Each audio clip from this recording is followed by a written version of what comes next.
ኢቫን የተባለች ቲክታከር ጓዲት አረንጓዴ የካኪ ፒኪኒና ካኪ ጃኬት ብቻ ለብሳ በ60ዎቹ ዘመን አደባባይ ስትወጣ አስቡት። አሁን እየሆነ ያለው ነገር ሁሉ የሆነው በኮሎኔል መንግስቱ ኃይለማርያም ዘመን ቢሆንስ ብለው አስበው ያውቃሉ? ኢህአፓና ኢሰፓ ብለው ፖለቲካውን ሲያናውጡ የነበሩ ወጣቶች ቲክታከርና ኢንፍሉዌንሰር ተብለው በ60ዎቹ ዘመን ቢገኙ አስቡት። ሴቶች የውስጥ ሱሪ ለብሰውና ጡታቸውን አጋልጠው አደባባይ የዋሉት በእርሳቸው በጓድ መንግስቱ ኃይለማርያም ዘመን ቢሆን አስባችሁታል? ለዛም ነው የቀድሞዋ የሶሻሊስት ሀገር መሪ ኮሎኔል መንግስቱ ኃይለማርያም ሀገሪቱ በቲክታከሮች መታመሷን እንደሰሙ መታገስ ስላቃታቸው ወደ ኢትዮጵያ ስልክ ደወሉ ያልኖት። የደወሉት ወደ ሀገሪቱ የባህል ሚኒስተር ነው። ቀሪውን ከአዝናኙ የምዕናብ ጨዋታችን ይከታተሉት።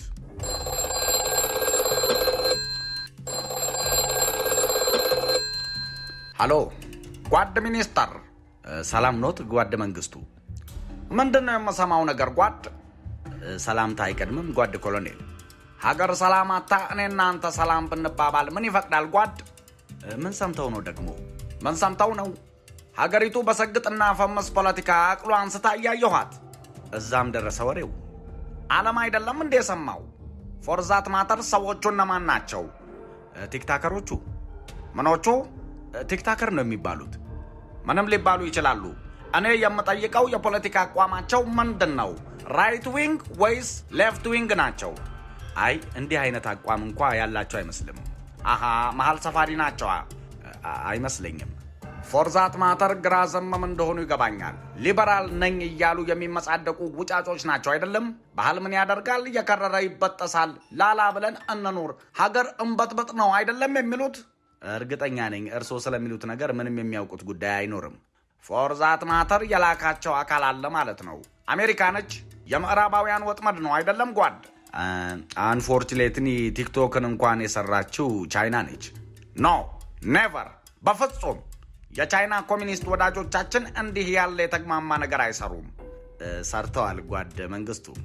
ፎርዛት ማተር እነዚህ ትንንሽ ልጆች እየተጠለፈው የአዲሱ ኮሚኒስት አይዲዮሎጂ ፍልፈሎች ናቸው ማለት ነው።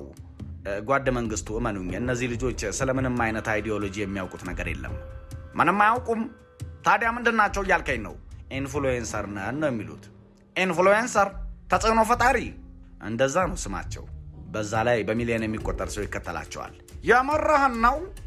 አዎ። እስቲ መንግስቱ ሙት በለኝ። መንግስቱ ሙት? ተው እንደሱ እንኳ አትበል። ምን ነው መንግስቱ ሙት ስትል ድምፅህን ጫን አደረግከው? እንድሞት ትፈልጋለህ እንዴ? ኧረ በፍጹም። ፎርዛት ማተር እነዚህን ልጆች ሚሊዮን ህዝብ ለምን እንደሚከተላቸው ደርሳችሁበታል? ምክንያቱ ምን ያደርጋል ብለው ነው?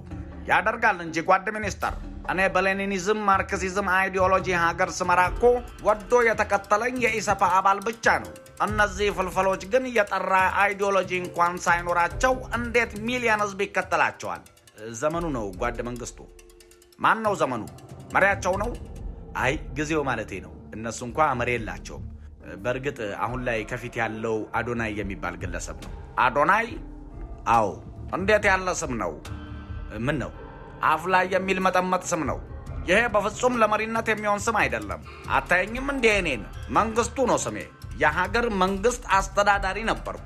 አጠቃላይ የኢሰፓ ሰዎችን ስም ያየህ እንደሆ ለመሪነት የተመረጠ ነው። አጥናፉ፣ አማን፣ ዳዊት፣ ጠንከር ያለ ስም ነው ያለን። ፍስሐ፣ ደስታ፣ ፍቅረ ስላሴ ምናምን የሚባሉ ስሞችን የቀላቀል ነው። እንደውም ለገጽታ ግንባታ ነበር። ልጁ እኮ ኢትዮጵያን አንድ ለማድረግ የተላኩት ቴዎድሮስ እኔ ነኝም ብሏል። ይሄው ልጅ ፎርዛት ማተር ቴዎድሮስ ይህን ቢሰማ ተንቀናል፣ ተደፍረናል፣ ብታምኑም ባታምኑም በቁም ሞተናል ማለቱ አይቀርም። በምን አግባብ ነው አዶናይ የተባለ ውልሽልሽ ስም ወደ ቴዎድሮስ ሊመጣ የሚችለው? እንዴ እነዚህ ቲክታከር የምትሏቸው ልጆች ጤናም የላቸው እንዴ? እንግዲህ ይዘን እየመረመርናቸው ነው። ፎርዛት ማተር ይህን ለማድረግ ዘግይታችኋል። እኔ ብሆን ፈርስት ሞርኒንግ ነበር ቄጣቸውን በሳንጃ እየወጋው ዘብጥ እያምጥላቸው። ያው ዘመኑን ለመዋጀት ስንል ነው። ዘመኑን ማየነው ጓድ። ፒኪኒ በአደባባይ የሚለበስበት ዘመን አይደለም እንዴ? እንዴ ፎርዛት ማተር፣ እኔ ዛሬ ድረስ የባለቤቴን ፒኪኒ አይቼ አላውቅም። ሁሉም ነገር የሚከናወነው በጨለማ ነው። በአደባባይ ፒኪኒ ጓድ። ወንዱስ ቢሆን ይህን ቤቱ ተቀምጦ ካየ እኮ መፍዘዙ ነው። ለመሆኑ የሙሉ ጊዜ ስራቸው ይኸው ነው? አዎ ፉል ታይም ቲክታከሮች ናቸው። ተቋማቸው የት ነው?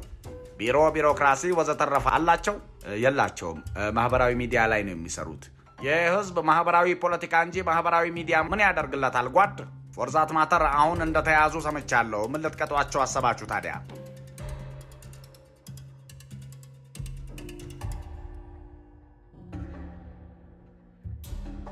ውድ የኢቲ ዴይሊ ቤተኞች፣ ትንሿ የመዝናኛና ታሪክ አዋቂ ቻናላችሁ በተለየ ጨዋታና በተለየ አቀራረብ ከብዙ መራራቅ በኋላ ተመልሳለች። ኮሎኔል መንግስቱ ኃይለማርያም ዚምባብዌ ሆነው ስለ ቲክታከሮቹ ቢሰሙ ምን ይላሉ የሚል የምናብ ጨዋታ ነው የጋበዝናችሁ። አሁን ደግሞ ቀጥለን ከሰሞኑ በህግ ጥላ ስር ያሉ ቲክታከሮች ምን ይጠብቃቸዋል? ቅጣት ወይስ ምህረት? ጥቂት ዳሰሳ እናድርግ። የቲክታከሮቹ እስር ምን ያመለክታል ሲል ቢቢሲ የአማርኛው ዲፓርትመንት ጠይቆ የሚከተለውን ማብራሪያ በዌብሳይቱ ላይ አቅርበዋል። ጉዳዩን በሚመለከት በማህበራዊ ሚዲያ ላይ ሐሳቦቹን ያጋራው በፍቃዱ ኃይሉ ቲክታከሮቹ ከመታሰራቸው አስቀድሞ በማህበራዊ ሚዲያ ዘመቻ ተከፍቶባቸው እንደነበር ያስታውሳል። የማህበራዊ ሚዲያ ዘመቻን ተከትሎ መንግስት ምላሽ የሚሰጥበት አጋጣሚ እየተፈጠረ ነው የሚለው በፍቃዱ፣ ይህ ግን ህጋዊ መሰረት ያለው አይመስለኝም ብሏል። የሽልማት ስነ ስርዓቶች ላይ ሰዎች በዲዛይነር አሰርተው በተለያየ አይነት አለባበስ መገኘታቸው የተለመደ ነው የሚለው በፍቃዱ፣ በዚህም ራሳቸውን ይገልጻሉ ወይንም መልእክት ያስተላልፋሉ ሲል ያስረዳል። በፍቃዱ ፖሊስ ማክሰኞ ዕለት ተጠርጥረዋል ብሎ ስማቸውን ከዘረዘራቸው ቲክታከሮች መካከል አንዱን በመጥቀስ እናቴ ብቻዋን ነው ያሳደገችኝ በማለት የሴቶችን ተፈጥሯዊ ፈተናና ጥንካሬ ማስታወስ እፈልጋለሁ በሚል ቀይ ልብስ ለብሶ መገኘቱን ጠቅሷል። ይህ ወጣት ሴቶች በየወሩ በወር አበባ የሚሰቃዩትን ለማስታወስ በሚል ልብሱን አሰፍቶ መልበሱን መግለጹን ያስታውሳል። በዚህ ልጅ እንዲሁም የእጅ ቦርሳ የያዘው ቲክታከር ልጅ ላይ በማህበራዊ ሚዲያ ከተመሳሳይ ጾታ ግንኙነት ጋር ተያይዞ ዘመቻ ተከፍቶባቸው እንደነበር በፍቃዱ ይናገራል። ይህ የማህበራዊ ሚዲያ ውንጀላ ሐቅ ላይ የተመሰረተ አይደለም የሚለው በፍቃዱ ስሜታዊነትና ግምት ላይ የተመሰረተ ፍርሃት ነው ሲል ያጣጥላል።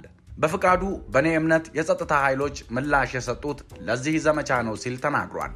አቃቢ ሕግ የትኛውን የሕግ አንቀጽ እንደሚጠቅስ ገና አልታወቀም የሚለው በፍቃዱ አስረን እየመረመርን ነው ማለቱን በማስታወስ የለበሱት በአደባባይ የሚታይ ነገር በመሆኑ አስረው ምን እንደሚመረምሯቸው ራሱ አላውቅም ብሏል። ቲክታከሮቹ የተላለፉት የሕግ አንቀጽ ካለ በቀጥታ ክስ ቢመሰረትባቸው የተሻለ እንደነበርም ጨምሮ ገልጿል። ምን አይነት ክስና ቅጣት ሊገጥማቸው ይችላል? ቢቢሲ በቲክታከሮቹ በየትኛው የወንጀል ሕግ ሊጠየቁ እንደሚችሉ ያነጋገራቸው የሕግ ባለሙያዎች የተመሰረተባቸው ክስ እስካልታወቀ ድረስ መናገር አስቸጋሪ መሆኑን ገልጸዋል። ነገር ግን ፖሊስ ከሰጠው መግለጫ በመነሳት በ1996 የወጣው የወንጀል ሕግ አንቀጽ 639 አንቀጽ 1 መሰረት ሊከሰሱ ይችላሉ ብሎ መገመት እንደሚቻል ተናግረዋል። ይህ አንቀጽ ማንም ሰው አስቦ ህዝብ በሚበዛበት ቦታ ወይም በህዝብ ፊት የግብረ ስጋ ድርጊትን ወይም ለመልካም ጠባይ ወይም ለመልካም ስነ ምግባር በብርቱ ተቃራኒ የሆነውን ማናቸውንም ሌላ ጸያፍ ድርጊት የፈጸመ ወይም በአካዋን ያሳየ እንደሆነ ከ3 ወር እስከ 1 ዓመት በሚደርስ ቀላል እስራት ወይም ከ1000 ብር በማይበልጥ መቀጮ ይቀጣል ይላል። ረቡዕ ዕለት የአዶናይ መታሰርን አስመልክቶ ፖሊስ የሰጠው መግለጫ ላይ ቀደም ብለው ከታሰሩት ተጠርጣሪዎች ወንጀል ጋር በተያያዘ መታሰሩን መናገሩን በማስታወስ የማህበራዊ ወጀብን ተከትሎ በቲክቶክ ላይ የወጣቶች ድምፅ ከፍ እያለ ስለሆነ ያንን ለማፈንና ለማስደንገጥ የፈለገ ነው የሚመስለው ብሏል። ቲክቶክ ክሬቲቭ የውድድር የሽልማት ስነ ስርዓት የወጣቶችን የፈጠራ ችሎታ ከማበረታታት ባለፈ የሀገርን ገጽታ በመገንባት ረገድ አስተዋጽኦ እንደሚኖረው አዘጋጆቹ በወቅቱ ተናግረው ነበር። የውድድሩ አዘጋጆች የሽልማት ስነ ስርዓቱ የወጣቶችን የፈጠራ ችሎታ ከማበረታታት ባለፈ የሀገርን ገጽታ መገንባት ረገድ አስተዋጽኦ እንዳለው አዘጋጆቹ ይናገራሉ። በችሎታቸው ሀገርን በጥሩ ስም ማስጠራት የሚችሉ እንዲሁም ሰላምን በዲጂታል መረብ የሚያስተዋውቁ ወጣቶችን ለማበረታታት ያለመ ነው በተባለው በዚህ የሽልማት ስነ ስርዓት ላይ ከ5 ሚሊዮን ብር በላይ ለሽልማት መዋሉ ተገልጿል። መድረኩ አርቲስቶች፣ ኮሜዲያኖች፣ ዳንሰኞችና ሌሎች ተሰጥኦአቸውን እንዲያሳዩበት 26 የመወዳደሪያ ዘርፍ የተዘጋጀ ነበር። የጸጥታ አካላት የወሰዱት እርምጃ ቲክቶክ ላይ እየጎለበቱ የመጡ ድምጾችን ለማፈን ይመስላል የሚለው በፍቃዱ እነዚህ ድምጾች ፖለቲካ አይደሉም፣ ባህልንም ከመጠበቅ የሚመጣ ይመስላል፣ ወግ ጠባቂነትንም ደግፎ ከሆነ ሊበራልነት ወንጀል አይደለም ሲል ይሞግታል።